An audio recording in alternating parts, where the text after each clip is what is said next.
क्या आपने कभी क्रिकेट देखा है? हाँ, मैं क्रिकेट की बात ही कर रहा हूँ। लेकिन आज मैं आपको उस क्रिकेट के दर्शन करवाने वाला हूँ जिसको एक टाइम पर सोशल मीडिया ने द ओजी हीरो बना दिया। मैं बात कर रहा हूँ दी राघव चड्ढा।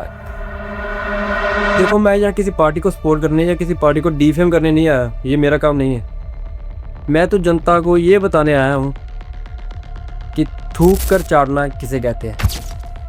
ये बात है जब न्यूज़ में ये आया कि राघव चड्ढा को उनकी डेप्यूटी लीडर की कुर्सी से हटा दिया गया है और उनकी जगह एमपी अशोक मित्तल को अपॉइंट कर दिया गया है। एमपी अशोक मित्तल, ये नाम आप याद कर लीजिए, क्योंकि जो 6 एमपी बीजेपी के साथ मर्ज हुए हैं राघव चड्ढा के साथ, उनमें से अशोक मित्तल का नाम काफ़ी ज़्यादा चर्चा में है। तो जब उनको हटाया गया उनकी कुर्सी से, तो न्यूज़ चैनल्स पर और सोशल मीडिया पर ये आर्टिकल लगाई जा रही थी कि Raghav Chadha will join the BJP. लेकिन लोगों के बीच एक सवाल ये भी था कि राघव चड्ढा और बीजेपी कैसे ज्वाइन कर सकते हैं राघव चड्ढा बीजेपी? क्योंकि राघव चड्ढा का मानना ये है कि बीजेपी में सभी अनपढ़ और गैंगस्टर भरे हुए हैं। ये मैं नहीं कह रहा, ये राघव चड्ढा के लफ्ज़ है, आप खुद देख लीजिए। और मेरा ये मानना है कि बीजेपी एक गुंडों की पार्टी है, अनपढ़ गुंडों की पार्टी है। वो सिर्फ गुंडागर्दी करते हैं और पेट्रनेज देते हैं गुंडों को। अब राघव चड्ढा के अनुसार एक नाम अब और जुड़ चुका, द ओजी राघव चड्ढा। बढ़िया लग रहा है टाइटल, ओजी राघव चड्ढा, क्योंकि अब राघव चड्ढा ने ऑफिशियली अनाउंस कर दिया है कि राघव चड्ढा और उनके साथ 6 एमपी बीजेपी को ज्वाइन करेंगे और आम आदमी पार्टी को क्विट कर देंगे। हमने ये डिसाइड किया that we the 2/3 members of parliament of the belonging to the Aam Aadmi Party in Rajya Sabha exercise the provisions of the Constitution of India and merge ourselves with the BJP। हम BJP में विलय करते हैं। और मैं personally पिछले कुछ सालों से ये महसूस कर रहा था that I am the right man in the wrong party. I repeat, I am the right man in the wrong party. इसलिए आज हम ये अनाउंस करते हैं, मैं ये अनाउंस करता हूं कि मैं आम आदमी पार्टी से दूर जा रहा हूं और जनता के पास जा रहा हूं। और यही नहीं, राघव चड्ढा के साथ 6 एमपी और थे, अशोक मित्तल, संदीप पाठक, हरभजन सिंह, राजेंद्र गुप्ता, विक्रम सैनी और स्वाति मालीवाल। ये सब बीजेपी को ज्वाइन करेंगे। अब इनमें सब में से एक इंटरेस्टिंग बात है दी अशोक मित्तल। अब सोचने वाली बात यह है कि जिस आदमी को किसी की इतनी बड़ी कुर्सी मिले, यानी किसी को डेप्यूटी लीडर ऑफ लोकसभा बना दिया जाए उस पार्टी का, फिर भी वो उस पार्टी को छोड़कर किसी दूसरी पार्टी में मर्ज हो जाए, ये सुनने में थोड़ा अजीब लगता है ना।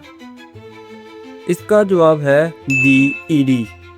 15 अप्रैल, ठीक 13 दिन बाद अशोक मित्तल के घर पर ईडी की रेड पड़ती है।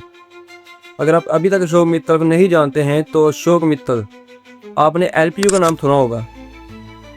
LPU, lovely professional university, the biggest and the most expensive university of Punjab. Ashok Mittal उस एलपीयू यूनिवर्सिटी के मालिक हैं। वो एलपीयू यूनिवर्सिटी अशोक मित्तल की है। तो अशोक मित्तल के घर ईडी की रेड पड़ती है और ये रेड 3 दिन चलती है, जिसके बाद 24 अप्रैल को राघव चड्ढा अनाउंस करते हैं कि वो बीजेपी को ज्वाइन करेंगे, जिनके साथ 6 एमपी और थे, जिनमें अशोक मित्तल भी थे। और अब देखिए, जैसे ही अशोक मित्तल ने अब बीजेपी को ज्वाइन कर लिया, आप समझ गए होंगे कि क्या होगा आगे। मुझे कुछ कहने की ज़रूरत नहीं है। फिर हाँ, आगे बोल। नहीं बता भाई मेरा भाई बता मेरा। जिसके बाद अलग अलग लीडर्स ने अपनी अपनी राय दी, जिसमें से आप पार्टी यानी आम आदमी पार्टी का कहना ये था कि राघव चड्ढा दगाबाज है, उसने अपनी पार्टी को धोखा दिया है, ये पार्टी से भागने वाले बंदे हैं, ये वैसे जैसे बहुत कुछ कहा गया है। पार्टी वड्डी हुंदी है, संगठन वड्डा हुंदा, व्यक्ति वड्डा नहीं हुंदा। ये 6-7 जाने ਜਿਹੜੇ गए ने, ये पंजाब नहीं हैगे, ये गदार ने, पंजाबियों के गदार ने। और दूसरी पार्टी का कहना ये है कि हर किसी की अपनी चॉइस है, हर किसी को अपनी पार्टी चुनने का हक है, वगैरह वगैरह बहुत सारी राय आई हैं अलग अलग पार्टी से। लेकिन बात है कि जिस पार्टी को कल आप गालियां निकाल रहे थे, जिस पार्टी को आप इतना नकार रहे थे, आज वही पार्टी आपके लिए भगवान बन गई है। थोड़ी तो शर्म करो यार। जब आप आईने के सामने खड़े होकर तैयार होते हो तो थोड़ी सी भी शर्म आती है? चलो शर्म छोड़ो, जब आईने के सामने खड़े होकर अपने नज़रों के साथ नज़रें कैसे मिलाते हो यार? अब आप कह रहे हो कि I am the right man in the wrong party, I am the right man in the wrong party. है ना? इतने सालों बाद आज आपको पता लगा है कि आपने इतने साल जिस पार्टी में सर्व किया, इस पार्टी के साथ आपने इतनी सारी रैलीज में हिस्सा लिया, जिस पार्टी के साथ आपने इतनी लड़ाइयाँ लड़ी, वो गलत थी। का सारा मतलब तो यही निकलता है ना कि आपको सिर्फ अपनी कुर्सी से प्यार है। आपको कोई फ़र्क नहीं पड़ता कि जनता की बात की कोई वैल्यू है या नहीं। इसका मतलब तो यही निकलता है ना कि आपने जो भी मुद्दे पार्लियामेंट में उठाए, चाहे वो डिलीवरी बॉयज़ को लेकर हो, चाहे वो एयरपोर्ट वाला मुद्दा हो जिसमें आपने समोसे की कीमतें कम करवा दी, वो सारा इसलिए था कि आपको कुर्सी चाहिए थी। आपको आपकी पार्टी में सिर्फ एक कुर्सी चाहिए थी जो आपसे छीन ली गई, तो आपको ये लगा यार अब तो कुर्सी छीन ली गई, अब मुझे पार्टी स्विच कर लेनी चाहिए। इतनी पब्लिसिटी, इतना शूशा सिर्फ एक कुर्सी के लिए यार।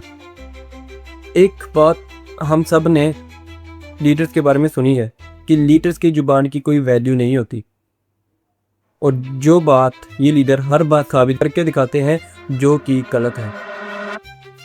अब देखना ये होगा कि जो नई पार्टी ने राघव चड्ढा और उनके साथियों का स्वागत किया है, वो इनका स्वागत कौन से पान पराग के साथ करते हैं, और देखना ये होगा कि आम आदमी पार्टी अब कौन सा नया कदम उठाएगी और कौन से नए एमपीज़ को पार्लियामेंट में जगह देगी। अगर आपको मेरी वीडियो से कोई वैल्यू मिली हो तो please do subscribe and share with your friends. मैं मिलूँगा आपको एक नई वीडियो के साथ। Thank you.